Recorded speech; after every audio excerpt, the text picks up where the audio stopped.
चंद्रमा पर सीधे क्यों नहीं जाता इसरो? क्यों चंद्रयान 3 को गोल गोल घुमा रहा है इसरो? आखिर ऐसा करके क्या करना चाहता है इसरो? ऐसे गोल गोल घुमाने से होता क्या है? दोस्तों, चंद्रमा की धरती से दूरी लगभग 3.83 लाख किलोमीटर है। अगर किसी यान द्वारा बिना गोल गोल घूमे सीधी रेखा में ये दूरी तय की जाए तो ये दूरी महज 4 दिन में ही पूरी हो सकती है, या फिर अधिक से अधिक हफ्ता भर मान के चलते हैं। चीन ने 2010 में चांगई 2 मिशन चंद्रमा पर भेजा था। वो 4 दिन में चांद पर पहुंच गया था। सोवियत संघ का पहला लूनर मिशन लूना 1 सिर्फ 36 घंटे में ही चांद के नजदीक पहुंच गया था। अमेरिका का अपोलो 11 कमांड मॉड्यूल कोलंबिया भी 3 एस्ट्रोनॉट्स को लेकर लगभग 4 दिन में ही चांद पर पहुंच गया था। ऐसे में ये सवाल जरूर आपके मन में आया होगा कि जब चांद पर 4 दिन में पहुंचा जा सकता है तो इसरो चांद पर सीधे न जाकर चंद्रयान 3 को गोल गोल क्यों घुमा रहा है? क्यों चंद्रयान 3 को चांद पर जाने में 40 से 42 दिन का समय लग रहा है? क्या इसरो नासा की तरह सीधे चंद्रयान 3 को चांद तक नहीं भेज सकता? क्या इसरो के पास वो टेक्नोलॉजी नहीं है? तो दोस्तों, इसका जवाब है हाँ। इसरो नासा की तरह सीधे चांद पर नहीं भेज सकता। इसरो के पास नासा की तरह बड़े और प्रभावशाली रॉकेट नहीं है जो चंद्रयान को सीधे चंद्रमा के गोलाकार आवरण में प्रवेश करा सकें, क्योंकि दोस्तों, ऐसे रॉकेटों को बनाने के लिए हजारों करोड़ रुपए खर्च करने पड़ेंगे और उन हजारों करोड़ों रुपए से केवल रॉकेट बनेगा और उसके बाद उस रॉकेट में लगने वाला फ्यूल का खर्च तो अभी जुड़ा ही नहीं है। ऐसा नहीं है कि इसरो के पास टेक्नोलॉजी नहीं है या इसरो ऐसा कर नहीं सकता। इसरो ऐसा कर सकता है, लेकिन इसके लिए बहुत ज्यादा पैसा लगेगा। इतना पैसा जिसमें लगभग अभी के जैसे 3 से 4 चंद्रयान को चांद पर पहुंचाया जा सकता है। इसलिए हमारे यहाँ इंडिया वालों ने जुगाड़ लगाया कि कैसे कम खर्च और कम से कम रिस्क के साथ चांद पर आसानी से पहुंचा जाए। और फिर इसरो ने अपने इंडियन जुगाड़ से ऐसी टेक्नोलॉजी विकसित की, एक ऐसा कॉस्ट इफेक्टिव तरीका निकाला है जिसमें हम एक हॉलीवुड की फिल्म से भी कम बजट पर चांद पर जा सकते हैं। बस इसमें फर्क इतना है कि इसमें टाइम ज़्यादा लगता है। तो चलिए आपको बताते हैं कि क्या है इसरो का ये कॉस्ट इफेक्टिव तरीका। दोस्तों, अंतरिक्ष यान में ईंधन की मात्रा सीमित होती है और इसका इस्तेमाल लंबे समय तक करना होता है, इसलिए भी उसे सीधे किसी अन्य ग्रह पर नहीं भेजते, क्योंकि ऐसा करने से यान में रखा सारा ईंधन खत्म हो जाएगा और बिना ईंधन के वो यान अपना मिशन कभी भी पूरा नहीं कर पाएगा और यान को भेजने का कोई फायदा ही नहीं होगा।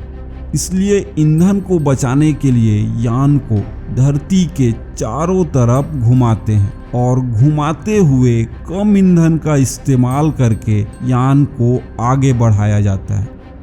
आइए समझते हैं कि आखिर गोल गोल घुमाने से कैसे ईंधन की बचत होगी। दोस्तों, इस तरीके में सबसे पहले यान को पृथ्वी की ऑर्बिट में सेट किया जाता है, फिर उसके इंजन को मिनिमम या फिर ऑफ कर दिया जाता है। उसके बाद वो यान अपने आप ही पृथ्वी के गुरुत्वाकर्षण के कारण पृथ्वी के गोल गोल घूमने लगता है।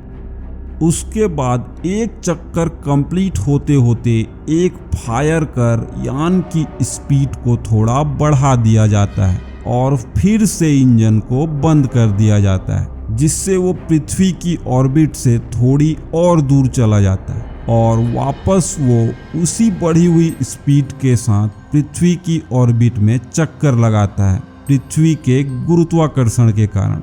दूसरी बार फिर से थोड़ा बूस्ट दिया जाता है और ऐसा करते करते कम फ्यूल में ही यान की स्पीड और पृथ्वी की ऑर्बिट से दूरी बहुत अधिक बढ़ा दी जाती है।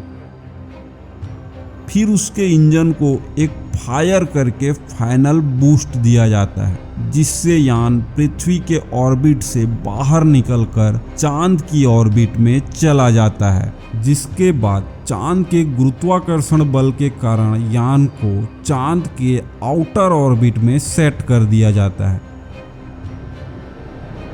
अब पारी आती है यान की स्पीड को कम करने की और यान को धीरे धीरे चांद के इनर ऑर्बिट तक लाने की। इसके लिए अब चांद की ऑर्बिट में चक्कर लगाते हुए ठीक पहले वाले प्रोसेस का उल्टा किया जाता है। हर एक चक्कर में थोड़ा थोड़ा ब्रेक अप्लाई करके यान के स्पीड और चांद से दूरी को कम किया जाता है। अब चांद के इनर ऑर्बिट में पहुंचने के बाद वो पल आता है जिसका हर किसी को बेसब्री से इंतजार रहता है। यान को सुरक्षित निर्धारित जगह पर चांद की सतह पर लैंड कराने की कोशिश की जाती है और एक बार लैंडर चांद पर लैंडिंग कर जाता है, उसके बाद लैंडर में रखे उपकरणों को बाहर निकाला जाता है और साथ ही रोवर को भी बाहर निकालकर चांद की सतह पर चलाया जाता है और उनकी मदद से वैज्ञानिक खोजों को संपन्न किया जाता है।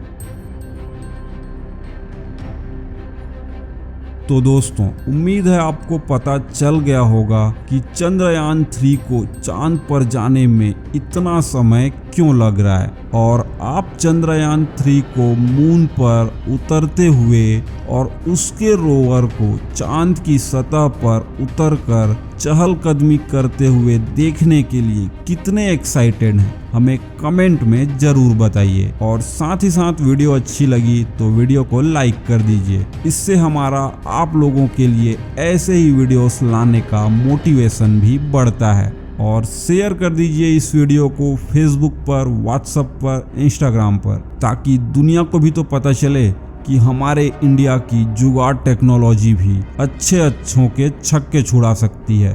और हाँ, सब्सक्राइब करने को बोलने के लिए तो मैं भूल ही गया, तो सब्सक्राइब भी कर ही दो यार। इसी के साथ मिलते हैं आपसे अगले वीडियो में।